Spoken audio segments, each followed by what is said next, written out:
ভিডিওটা দেখেন, চাঁদাবাজির শেষ কোথায়।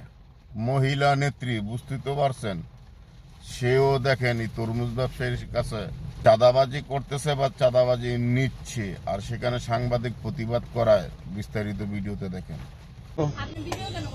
এই যে মহিলাটা দেখেন, রিক্সা দিয়ে আসছে, এসে ভ্যান গাড়ি তরমুজের দোকানের সামনে নামছে। নামে যে এই বাচ্চা ছেলেটা এই দোকানের মালিক, ব্যবসা করতেছে। উনি এসে ছেলেকে ফাপড় দিতেছে যে তুমি কেজি দরে বিক্রি করো কেন, কেজি দরে বিক্রি করলে গরিব মানুষ খাবে কেন, এটি বইলা আরেকজনের সাথে ফোন দিছে। ফোন দেওয়ার পরে ওই লোক ওই বাচ্চার সাথে কথা বলছে, বলে ওই লোক বাচ্চারা বলছে কিছু টাকা দিয়ে বিদায় করতে। মানে মহিলা আসছে ফিটিং খাইতে। অলরেডি আমাদের কাছে খবর পাইছি, এই যে আমাদের থেকে প্রায় 100 গজ দূরে এক দোকান থেকে উনি 100 টাকা আনছে।